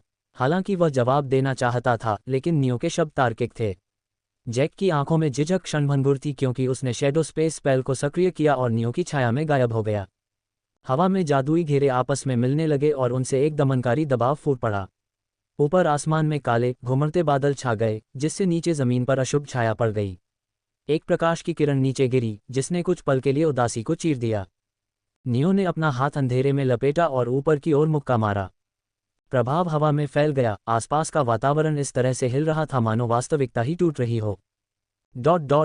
स्थानिक अवरोध के बाहर स्थानिक रूप से सील किए गए एसोसिएशन मुख्यालय के चारों ओर हवा में सैकड़ों जागृतिकर्ता मंडरा रहे थे। यह क्षेत्र एक धुंधले झिलमिलाते गुंबद से घिरा हुआ था, जिसकी सतह अशांत पानी की तरह लहरा रही थी। वे यह नहीं देख पा रहे थे कि अंदर क्या हो रहा था, लेकिन अंदर की लड़ाई का भार उनकी इंद्रियों पर दबाव डाल रहा था। अरेस, एम्मा और एथेना जागृतिकर्ताओं के समूह के सामने खड़े थे। हवा में तनाव था क्योंकि ठंडी हवा उनके लबादों को हिला रही थी जबकि वे बैरियर को ध्यान से देख रहे थे। आर्मेगेडन पर्याप्त नहीं होगा, एम्मा ने कहा, उसकी आवाज़ चिंता से भरी हुई थी। जैक और उसके साथ मिलकर वे उस हमले को रोक सकते हैं। अरेस ने सिर हिलाया, उसकी नज़र टिमटिमाती हुई बैरियर पर टिकी हुई थी। आर्मेगेडन एसोसिएशन की सबसे मजबूत हमला तकनीक थी, हालांकि यह अभी भी विकास के चरणों में थी। उसने कभी नहीं सोचा था कि यह नियो और जैक को पूरी तरह से हराने के लिए पर्याप्त होगा। वे बुरी तरह से घायल हो जाएंगे। ये पर्याप्त से अधिक है, अरेस ने कहा। हवा तेज हो गई, झुलसी हुई धरती की गंध लेकर। बी रैंक और ए जोड़ रैंक के जागृत करने वाले के लिए आर्मेगेडन का उपयोग करना अत्यधिक था, लेकिन अरेस कम तैयार होने के बजाय अधिक तैयार होना पसंद करेगा। स्थानिक बैरियर टूटने लगा, जिससे एक तेज आवाज़ निकली। चमकीली चिंगारियां बाहर निकलीं, जैसे दरारें उसकी सतह पर नसों की तरह फैल गई हों। तैयार हो जाओ, अरेस ने बेचैनी भरी खामोशी को चीरते हुए अपनी आवाज़ उठाई। वे दोनों घायल हो जाएंगे। जैसे ही स्थानिक अवरोध टूटेगा, उन पर हमला कर देना। अवरोध एक गगनभेदी धमाके के साथ टूट गया, जो आर्मागेडन की शक्ति को रोक पाने में असमर्थ था। अराजक परिणाम में धूल और मलबा घूम रहा था। हालांकि जिस चमकदार रोशनी के विस्फोट की उन्हें उम्मीद थी, उसके बजाय स्थानिक अवरोध के भीतर से गहरा काला अंधकार फूट पड़ा। क्या उन्होंने आर्मागेडन को परास्त कर दिया? अरेस चिंतित था। हमला करो। सैकड़ों जागृत लोगों ने अतिक्रमण करने वाले अंधकार में अपनी क्षमताओं का प्रदर्शन किया। धधकते हुए आग के गोले, भेदने वाली हवा के ब्लेड और प्रकाश की दीप्तिमान किरणें युद्ध के मैदान को रोशन करते हुए आगे बढ़ीं। उन्होंने जो कुछ भी किया, वह उगलते हुए कालेपन को रोकने में सफल नहीं हुआ। अंधकार एक जीवित इकाई की तरह उमड़ पड़ा, उनके हमलों को पूरी तरह से निगल गया। यह बाहर की ओर बह गया और जागने वालों को घेर लिया, जिससे कई लोग इसके पीछे स्थिर हो गए। अरेस और अन्य लोगों ने पलकें झपकाईं। क्या? एम्मा ने बुदबुदाया, उसकी आवाज़ कांप रही थी। वे धधकती धूप में खड़े थे, लेकिन जैसे ही अंधेरे ने उन्हें छुआ, रात हो गई। ऊपर का आकाश एक अप्राकृतिक शून्य में लिपटा हुआ था और तारे पूरी तरह से अस्पष्ट थे। उसने पलटकर देखा कि जागने वाले लोग जमीन पर तड़प रहे थे, अपने सिर को पीड़ा में पकड़े हुए थे। एम्मा के दिमाग में फीकी, बेसुरी फुसफुसाहटें गूंज रही थीं, जिससे उसकी रीढ़ में ठंडक दौड़ रही थी। अंधेरे की आवाज़ें। उसकी अभिव्यक्ति कठोर हो गई क्योंकि वह ये समझने की कोशिश कर रही थी कि नियो ने कैसे दिन को रात में बदल दिया था और वह मानसिक रूप से उन पर कैसे हमला कर रहा था। कुछ गड़बड़ थी। नियो को इतना मजबूत नहीं होना चाहिए था। एम्मा महसूस कर सकती थी कि उसकी ताकत खत्म हो रही है और उसके अंग भारी हो रहे हैं। तभी एथेना ने एक छोटा सा मंत्र पूरा किया। उसके अंदर से एक नर्म, अलौकिक प्रकाश निकला, जिसने दमनकारी फुसफुसाहट को दूर कर दिया। सभी के मन में व्याप्त दर्द मंद हो गया, उसकी जगह एक नाजुक स्पष्टता ने ले ली। प्रकाश ने जागने वालों को नहलाया, उन्हें उनकी निराशा से उबारा। बच जाने पर उनकी सतर्कता चरम पर थी। उनकी आंखें एसोसिएशन मुख्यालय की ओर मुड़ गईं। इमारत को ढंकने वाला अंधेरा धीरे धीरे छटने लगा, जिससे उनके हमलों के जमे हुए अवशेष हवा में लटके हुए दिखाई देने लगे। ऐसा लग रहा था जैसे समय ही रुक गया हो। और वहाँ छत के ऊपर नियो खड़ा था, बिल्कुल सुरक्षित। उद्धरण चिन्ह अल्पविराम विस्मयादिबोधक चिन्ह प्रश्नवाचक चिन्ह उद्धरण चिन्ह। जागने वालों को लगा कि उनकी रीढ़ में ठंडक दौड़ गई है।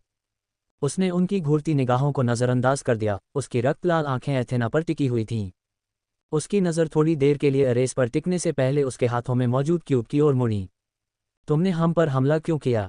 नियो ने पूछा। तुम इसे खुद से बेहतर जानते हो, अरेस ने अडिग होकर उत्तर दिया। उसके स्वर में जीत के प्रति आश्वस्त व्यक्ति का आत्मविश्वास था। मुझे लगता है कि मैं जानता हूँ।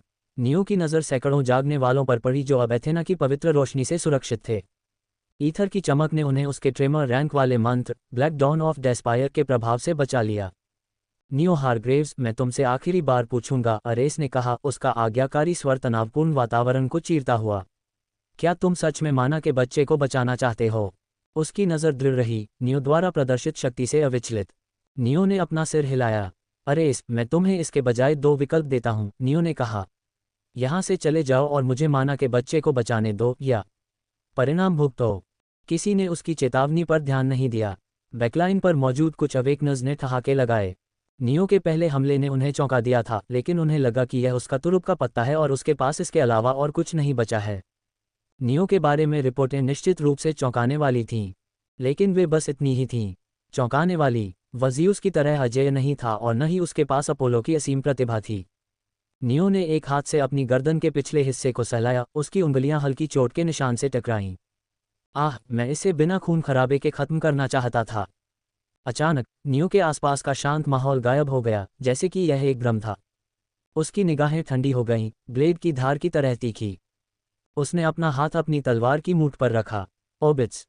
उसके दिल के चारों ओर डेथ एलिमेंटल्स के छल्ले गूंज रहे थे, जो भूतिया जंजीरों की तरह हल्के से दिखाई दे रहे थे। डिबफ हटाओ। नियो ने महीनों में पहली बार खुद को मुक्त करने का फैसला किया। उससे बहुत अधिक मात्रा में दुष्ट आभा फूट पड़ी, जो सुनामी की तरह युद्ध के मैदान पर फैल गई।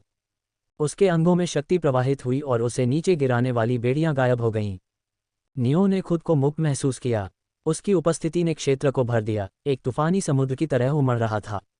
आसपास के विरल पेड़ कराह उठे, उनकी शाखाएं अदृश्य दबाव के कारण टूट गईं। जागृत करने वालों को पीछे धकेल दिया गया, उनके शरीर एक ठंडे, लकवाग्रस्त भय की तरह अकड़ गए। अरे, वह अब तक अपनी ताकत छिपा रहा था। एम्मा नियो की ओर भागी, उसके जूते टूटे हुए पत्थरों से टकरा रहे थे। जैसे ही वह आगे बढ़ी, उसका दिल जोर से धड़क रहा था। युद्ध के मैदान में अचानक ठंडक फैल गई और उसकी सांसें दिखाई दे रही थीं। उसने नियो को कभी इतना जहरीला दबाव डालते नहीं देखा था। यह उसे सिहरन पैदा करने के लिए पर्याप्त था। जैसे ही वह उस पर हमला करने वाली थी, जैक एक भूत की तरह नियो की छाया से बाहर आया। उसकी उपस्थिति मौन और घातक थी। नियो के ट्रेमर रैंक वाले स्पेल ब्लैक डॉन ऑफ डेस्पायर से उसका शरीर मजबूत हो गया था।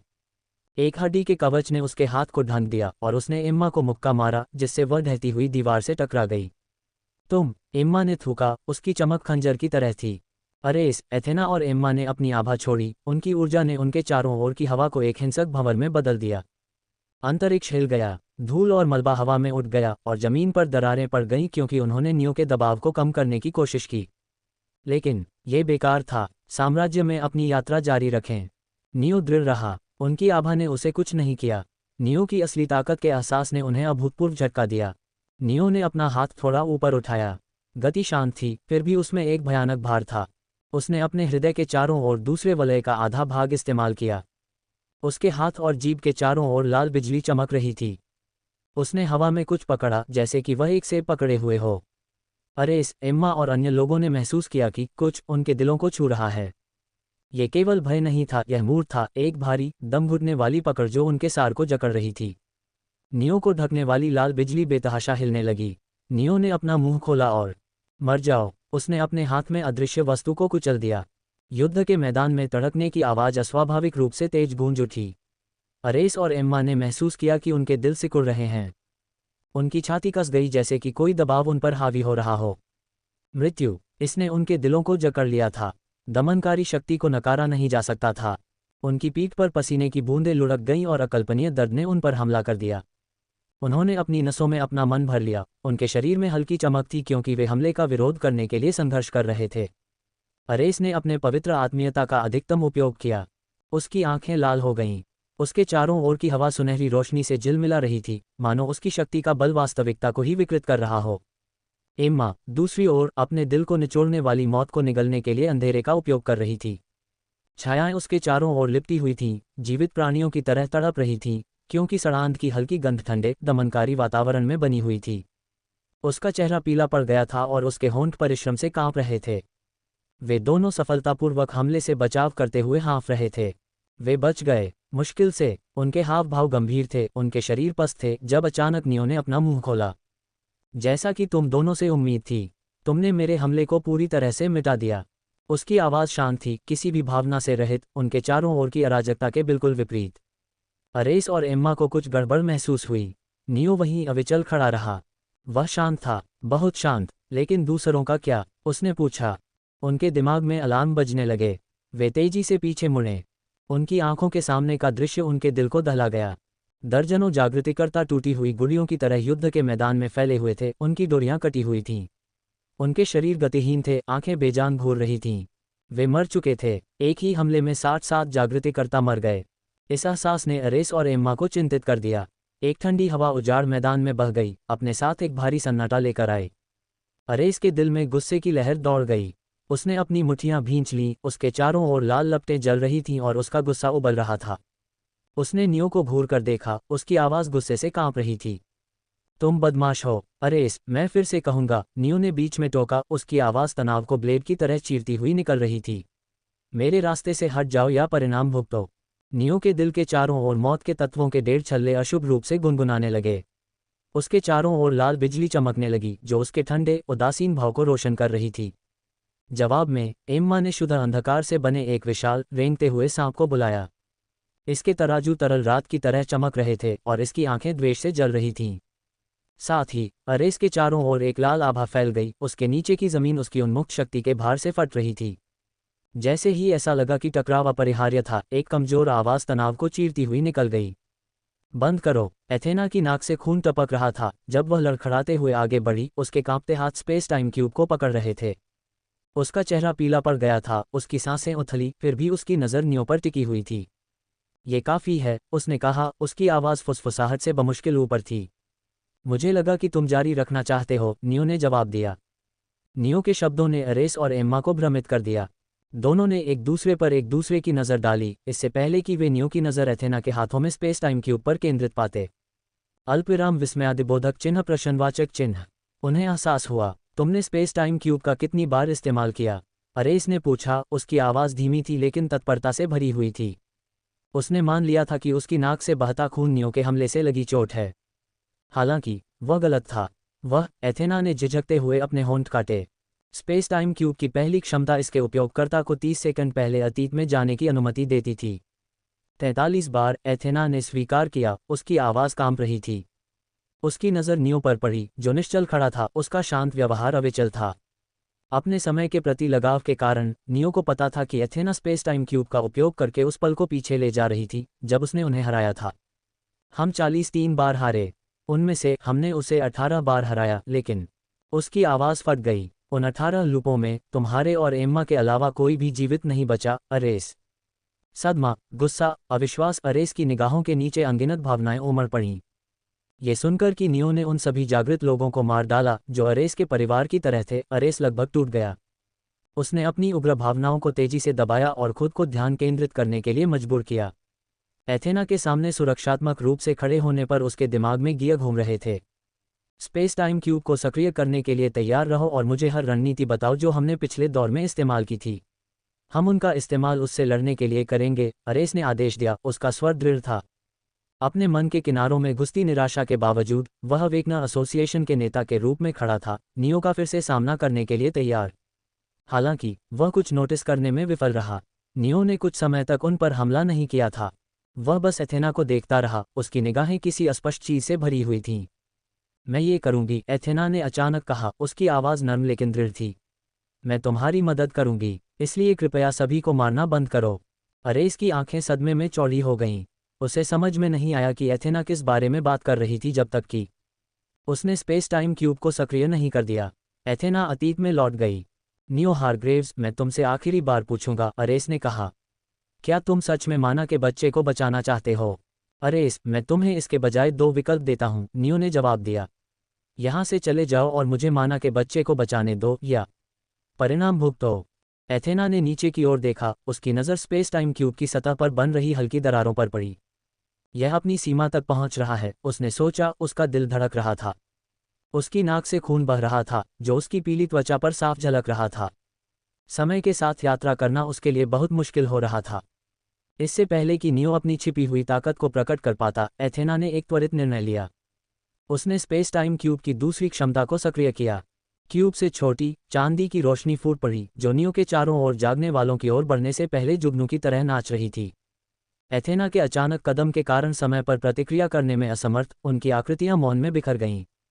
कुछ क्षण बाद केवल नियो और एथेना बंजर परिदृश्य पर रह गए। तुम मेरी मदद करने जा रहे हो? नियो ने शांति से पूछा। उसकी आंखें सिकुड़ गईं क्योंकि वह उसे देख रहा था। वह अस्त व्यस्त समय तत्वों को बेचैनी से उसके चारों ओर घूमते हुए देख सकता था। उसकी योजना का अनुमान लगाना आसान था, वह उसे हराने की कोशिश में बार बार समय में पीछे जा रही थी। फिर भी कई बार असफल होने के बाद उसने अपना दृष्टिकोण बदलने और उसकी मदद करने का फैसला किया। क्या तुम सच में टाइफॉन को हरा सकते हो? उसने पूछा। उसकी आवाज़ थोड़ी कांप रही थी। मुझे गारंटी दो। या नियो ने बीच में टोका। तुमने पहले ही एसोसिएशन के जागने वालों को दूर भेज दिया है। तुम उनके साथ मिलकर मुझे नहीं हरा सकते। क्या तुम्हें लगता है कि तुम अकेले ऐसा कर सकते हो?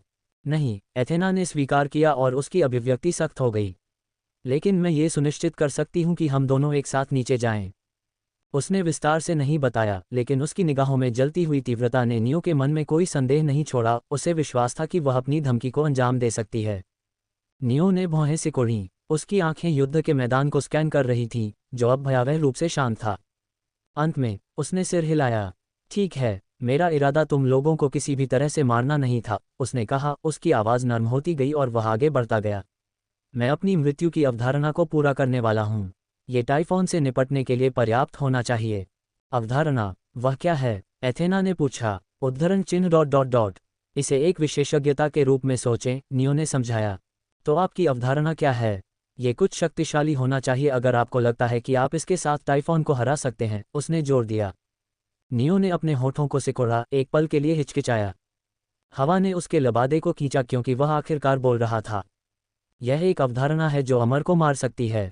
उद्धरण चिन्ह ... प्रश्नवाचक चिन्ह उद्धरण चिन्ह। एथेना ने झुर्रियां डालीं। टाइफॉन अमर नहीं है। आपकी अवधारणा इसके खिलाफ बेकार है।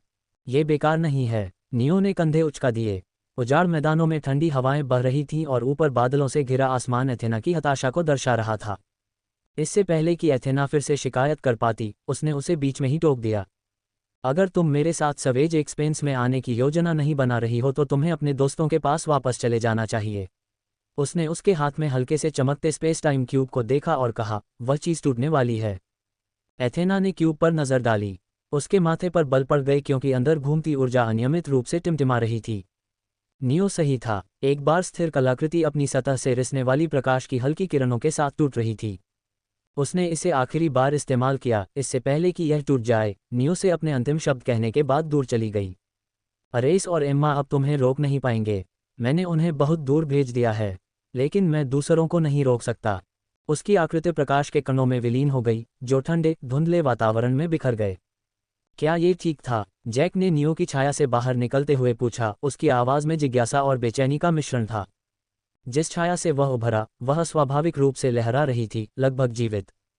क्या ये बेहतर नहीं होता अगर हम एसोसिएशन से लड़ते? इससे आपकी अवधारणा की प्रगति बढ़ जाती। ये ठीक है, हमें अपने रास्ते में बहुत सारी लड़ाइयाँ मिलेंगी। इस युग में राक्षसों की कोई कमी नहीं है। नियो की आवाज़ स्थिर थी, लगभग अलग थलग, जब वह सवेज एक्सपेंस की दिशा में चलना शुरू कर रहा था। बंजर भूमि उनके आगे अंतहीन रूप से फैली हुई थी, जिसमें दांतेदार चट्टानें और मुड़े हुए पेड़ क्षितिज पर बिखरे हुए थे। दूर के जीवों की कभी कभी चीखें दमनकारी सन्नाटे में गूंजती थीं। रास्ते में जैक ने नियो से फिर से पूछा। उसकी हरी आंखें धुंधलके में चमक रही थीं। आपके कॉन्सेप्ट को पूरा करने के लिए कितनी प्रगति बाकी है? थोड़ी सी, नियो ने ईमानदारी से उत्तर दिया। उसे याद आया कि कैसे उसने अपने कॉन्सेप्ट का निर्माण तब शुरू किया था जब उसकी महारत कम हो रही थी। हालांकि उसकी महारत को सील करने के बाद प्रगति धीमी हो गई थी। अपने कॉन्सेप्ट की प्रगति की गति बढ़ाने के लिए उसे मौत के करीब जाना था। यही कारण था कि जैक ने पूछा कि क्या नियो को एसोसिएशन से लड़ना चाहिए था। लड़ाइयाँ और उनके कारण होने वाली मौतें नियो को मौत के करीब जाने में मदद कर सकती थीं। उन्होंने आधे दिन की यात्रा की इससे पहले कि वे एक छोटा ब्रेक लेने के लिए रुकते। हवा शुष्क और भारी थी, हवा में राख की हल्की गंध आ रही थी। नियो एक चट्टान पर बैठा था, उसकी मुद्रा शिथिल थी लेकिन उसकी निगाहें तेज थीं, क्षितिज को स्कैन कर रही थीं। आप ध्यान कब शुरू करेंगे? जैक ने चुप्पी तोड़ते हुए पूछा। किस लिए? नियो का लहजा सहज था, लगभग उबा हुआ। अपनी अवधारणा बनाने के लिए, जैक ने उत्तर दिया, उसके बगल में बैठते हुए। उनकी अभिव्यक्ति में उनकी जिज्ञासा स्पष्ट थी। एक अवधारणा 2 चरणों से गुजरकर बनाई गई थी, ज्ञानोदय और इरादे का सम्मिलन। ज्ञानोदय चरण में यह जानना शामिल था कि आप किस तरह की अवधारणा चाहते हैं और यह समझना कि यह कैसे काम करेगी। इरादे का सम्मिलन किसी के इरादे को उसके मूल के साथ मिलाना था। यह इरादा उस ज्ञानोदय से बनाया जाना था जो उन्होंने अपनी अवधारणा के लिए प्राप्त किया था। दोनों चरण, ज्ञानोदय और इरादे का सम्मिलन एक साथ किए जा सकते थे। अधिकांश, लगभग सभी देवता एक छोटा सा ज्ञानोदय प्राप्त करते थे, फिर उस ज्ञानोदय के इरादे को मूल में मिला देते थे। फिर वे एक और ज्ञानोदय प्राप्त करते और इरादे को फिर से मिला देते। ये प्रक्रिया तब तक दोहराई जाती जब तक कि उनकी अवधारणा पूरी नहीं हो जाती। इरादे के सम्मिलन के लिए बहुत अधिक एकाग्रता की आवश्यकता होती है। आपको इसके लिए ध्यान करने की आवश्यकता है, जैक ने कहा, उसका स्वर आग्रहपूर्ण था। मुझे ऐसा करने की आवश्यकता नहीं है। नियो के शांत उत्तर ने जैक को चौंका दिया। क्या? जैक ने पलकें झपकाईं, क्षण भर के लिए स्तब्ध। आप जानते हैं कि इरादा हमारी इच्छाशक्ति की अभिव्यक्ति है ना? नियो ने पूछा, उसका लहजा तथ्यात्मक था। हाँ, जैक ने धीरे से सिर हिलाया, भौहें सिकुड़ी। जितनी मजबूत इच्छाशक्ति होगी उतना ही मजबूत इरादा वे बना सकते हैं, नियो ने जारी रखा। वह थोड़ा पीछे झुका, उसके काले बाल डूबते सूरज की हल्की चमक को पकड़ रहे थे। केवल मजबूत इरादों को कोर के साथ जोड़ा जा सकता है, और जितना मजबूत इरादा होगा उनकी अवधारणा की नींव उतनी ही मजबूत होगी। यही कारण है कि लोग इरादे के सम्मिलन के दौरान ध्यान करते हैं। उन्हें शक्तिशाली इरादे बनाने पर ध्यान केंद्रित करने की आवश्यकता है, और आपको ऐसा करने की आवश्यकता नहीं है। जैक ने अविश्वसनीय रूप से पूछा। नहीं, नियो ने कंधे उचका दिए। उसकी अभिव्यक्ति स्थिर हवा की तरह शांत रही। उसकी इच्छाशक्ति मजबूत थी, यहाँ तक कि उसने जो सबसे कमज़ोर इरादा बनाया था वह कोर में विलीन होने के लिए पर्याप्त मजबूत था। मैं पिछले 9 महीनों से हर पल इंटेंट फ्यूजन कर रहा हूँ। जैक को समझ नहीं आ रहा था कि हंसे या रोए। उसने नियो को घूरा, उसके चेहरे पर अविश्वास और प्रशंसा का मिश्रण था। वह नियो को इतना अच्छी तरह जानता था कि वह समझ गया कि नियो शेखी नहीं बघार रहा था। वह बस अपने इरादे की ताकत के बारे में बता रहा था। फिर भी उसके शब्द बहुत बेतुके थे। जब उन्हें राक्षसों की मौजूदगी का एहसास हुआ तो दोनों ने बात करना बंद कर दिया। ठंडी हवा भारी हो गई, जिसमें एक हल्की सड़ी हुई बदबू थी। दूर से मरे हुए लोगों की कराह बंजर भूमि में धीरे धीरे गूंज रही थी। ये लाश और कंकाल हैं, जैक ने खड़े होकर कहा। कोहरे से घिरे इलाके को स्कैन करते समय उसकी हरी आंखें सिकुड़ गईं। मैं उनसे निपट लूंगा। मुझे करने दो। मुझे अपनी अवधारणा की प्रगति को गति देने के लिए और अधिक मृत्यु की आवश्यकता है। नियो की आवाज़ शांत लेकिन दृढ़ थी। नियो ने अपनी तलवार निकाली और निकट आ रहे ज़ॉम्बी की ओर बढ़ गया। एक घना कोहरा ज़मीन पर चिपका हुआ था, जो उसके पैरों के चारों ओर भयावह रूप से घूम रहा था। जैसे जैसे वे सवेज एक्सपेंस की ओर बढ़ रहे थे, उनका सामना अधिक से अधिक मरे हुए राक्षसों से हो रहा था। परिदृश्य बंजर और बेजान था, दांतेदार चट्टानों और मुड़े हुए कंकाल जैसे पेड़ों से भरा हुआ था।